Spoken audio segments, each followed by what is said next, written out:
اللہ تعالیٰ اس رات کی رحمتیں برکتیں ہمیں نصیب فرمائے۔ اصل میں اللہ نے بخشش کے بہانے رکھے ہیں، کوئی شرابی ہے، کوئی زانی ہے، کوئی قاتل ہے، کوئی ماں باپ کا نافرمان ہے، کوئی مشرک ہے، کوئی متکبر ہے، کوئی سود خور ہے، کوئی رشوت خور ہے۔ ایک دفعہ آج کہہ دے، کل کی رات ہے کہہ دے گا کہ یا اللہ میری توبہ، تو اللہ کی قسم اگر اس کے گناہ زمین سے لے کر آسمان کی چھت تک بھی ہوں گے نا، تو ایک آدھے بول پر یا اللہ معاف کر، اللہ سارے معاف فرما دے۔ اس وقت پاکستان میں لاکھوں افراد غذائی قلت کا شکار ہیں، جن کی مدد کے لیے مولانا طارق جمیل فاؤنڈیشن ہر ماہ راشن تقسیم کرنے کا اہتمام کرتی ہے۔ تو آپ سے گزارش ہے کہ آپ اس ماہ رمضان میں اپنی زکوٰۃ، خیرات اور صدقات MTJ فاؤنڈیشن کو دیں اور لاکھوں لوگوں کی بھوک کو مٹانے کا ذریعہ بنیں۔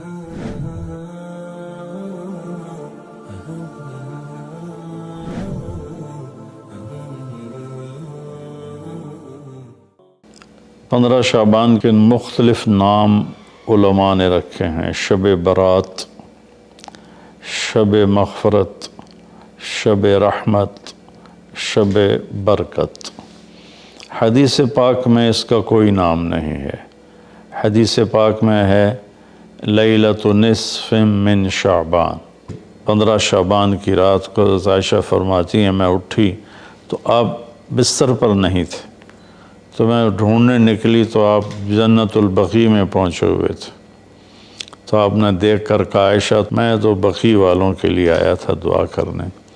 پھر آپ نے فرمایا آج کی رات وہ رات ہے جس میں اللہ تبارک و تعالی بنو کلب ایک قبیلہ ہے جن کے پاس بھیڑ بکریاں بہت زیادہ تھیں، کہا عائشہ جتنی بنو کلب کی بھیڑ بکریوں کے جسم پر بال ہیں ان بالوں کی تعداد کے برابر اللہ تعالیٰ اپنے بندوں کو مغفرت فرماتا ہے، جہنم سے خلاصی فرماتا ہے۔ اس پر شب برات اور شب مغفرت علماء نے اس کا نام رکھا، میرے نبی کی زبان سے یہ نام نہیں نکلا۔ تو اس کی یہ فضیلت ہے کہ اس میں اللہ تعالیٰ کی طرف سے بخشش کا نزول ہوتا ہے۔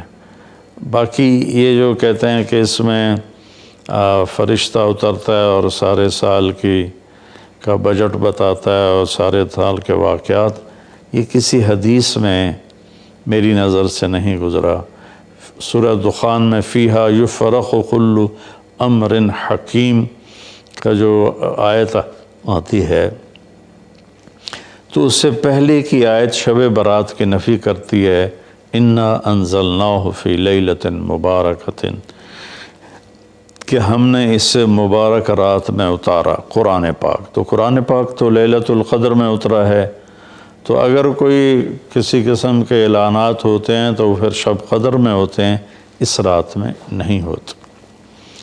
دوسرا یہ ہے کہ اس کے روزے اور بندگی کے بارے میں، شب قدر کی اللہ کے واسطے میری بات دھیان سے سنو، اللہ کی قسم کوئی خاص عبادت میرے نبی نے نہیں بتائی، لیلۃ القدر کی کوئی خاص عبادت میرے نبی نے نہیں فرمائی۔ حضرت عائشہ رضی اللہ عنہ نے پوچھا یا رسول اللہ اگر مجھے لیلۃ القدر نصیب ہو تو میں کیا کروں؟ کہا یہ دعا پڑھو، اللہم انک عفو تحب العفو فاعف عنی، اللہ تو معاف کرنے والا ہے، معافی کو پسند فرماتا ہے، مجھے معاف فرما۔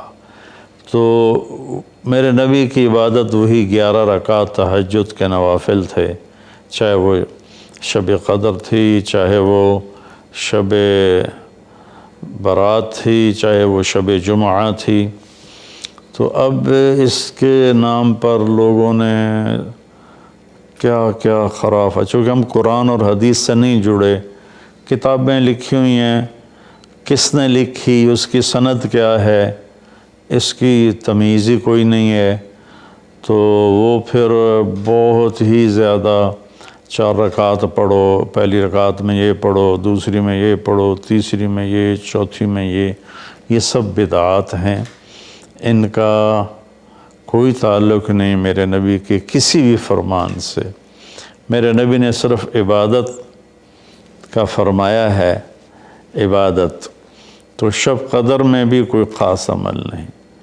اور دوسری بات یہ کہ اگر آپ نے عبادت کرنی ہے تو مسجد نہیں گھر، مسجد نہیں گھر، مسجد نہیں گھر۔ میرے نبی نفلی بندگی گھر میں ادا فرماتے تھے۔ اب شب برات میں صلاۃ تسبیح کی جماعت ہو رہی ہوتی ہے، یہ کتنی بڑی نادانی کی بات ہے۔ نفلوں کی تو جماعت ہی نہیں ہوتی، تو یہ صلاۃ تسبیح کی جماعت کروا رہے ہوتے ہیں۔ تو میرے بھائی بہنوں، اس رات میں کوئی بندگی عبادت مخصوص نہیں۔ ہاں، آپ تہجد کے نوافل پڑھیں، ساری رات پڑھیں، آپ قرآن کی تلاوت کریں، ساری رات کریں، آپ اللہ کا ذکر فرمائیں، ساری رات فرمائیں، آپ دعا مانگیں، چاہے ساری رات مانگیں۔ یہ مخصوص اعمال یہ ہیں: نماز، تلاوت، ذکر اور دعا، اور آنسوؤں کے ساتھ۔ اپنی کھیتی کو پانی نہ لگے تو سوکھ جاتی ہے، ایسے ہی دل میں بھی ایک کھیتی آباد ہے ایمان کی، اسے آنسوؤں کے چند قطرے ہی سمندر کی طرح سیراب کر دیتے ہیں۔ تو آنسوؤں کے ساتھ نہ ہو تو کم از کم رونے والی کیفیت ہو۔ تو یہ تو اتنا سا شب برات ہے۔ روزے کے بارے میں جو ابن ماجہ کی روایت ہے، قوموا لیلہا وصوموا شہرہا، یہ روایت بہت شدید ضعیف ہے، اور علامہ البانی رحمۃ اللہ علیہ نے اس کو موضوع قرار دیا ہے۔ تو اس میں روزہ اس نیت سے رکھنا کہ میرے نبی کی سنت ہے، یہ غلط ہے، اس طرح یہ بدعت بن جائے گا۔ کوئی ویسے نفلی روزہ اس رات میں رکھنا چاہتا ہے مستحب سمجھ کے، نفل سمجھ کے، وہ میرے خیال میں اس میں کوئی قباحت نہیں ہے۔ لیکن سنت سمجھ کے اگر وہ رکھنا چاہتا ہے تو یہ بات صحیح نہیں ہے، چونکہ روزے والی روایت بالکل قابل اعتبار، قابل حجت نہیں ہے۔ اس میں تمام محدثین کا اتفاق ہے کہ یہ روایت شدید ضعیف ہے، اور شدید ضعیف سے استدلال نہیں ہوتا، اس کو حجت نہیں بنایا جاتا۔ کمزور اس کا ضعف اتنا شدید نہ ہو اور کئی حدیثیں جمع ہو جائیں تو پھر اس میں ایک طاقت آ جاتی ہے۔ تو اپنے آپ کو جوڑو اللہ کے قرآن کے ساتھ، اللہ کے نبی کی حدیث کے ساتھ۔ صحیح حدیث آپ کا ماخذ ہوگا تو آپ کو آسانی ہوگی کرنے میں۔ تو اصل میں عبادات میں اعتدال ہے۔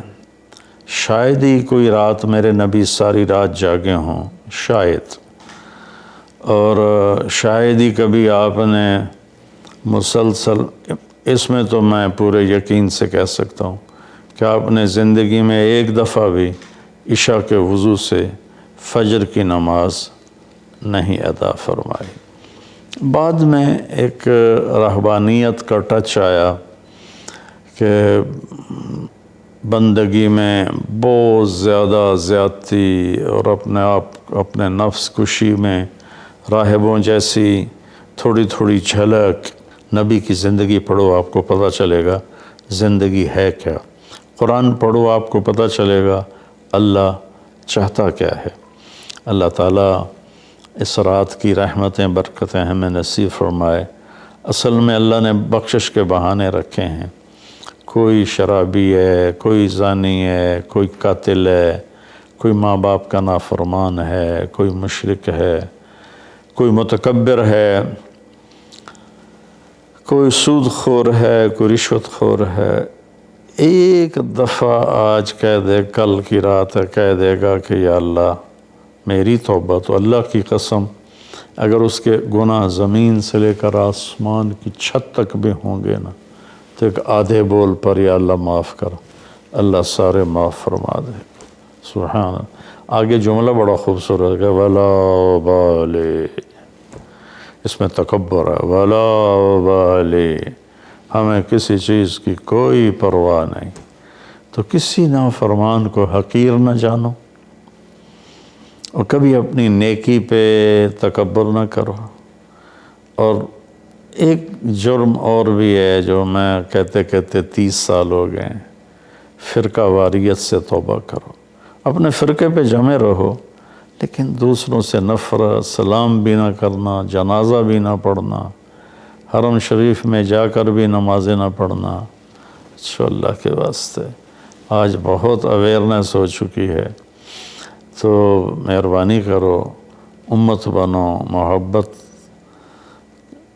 کرو، ایک دوسرے سے ملو جلو، ہم امت بن کے چلیں، اختلاف رائے کے فیصلے آخرت میں ہو جائیں گے۔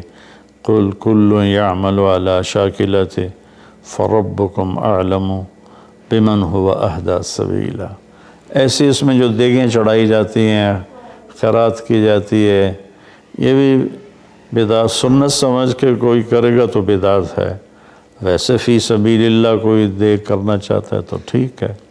اللہ تعالی ہمیں عمل کی توفیق بخشے۔ اس وقت پاکستان میں لاکھوں افراد غذائی قلت کا شکار ہیں، جن کی مدد کے لیے مولانا طارق جمیل فاؤنڈیشن ہر ماہ راشن تقسیم کرنے کا اہتمام کرتی ہے۔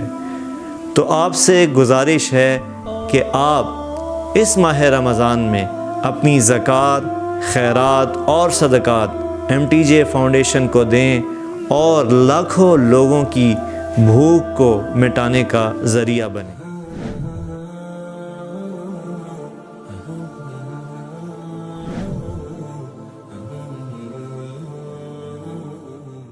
دی جائے ایام کی تلخی کو بھی ہنس کے ناصر، غم کو سہنے میں بھی قدرت نے مزہ رکھا۔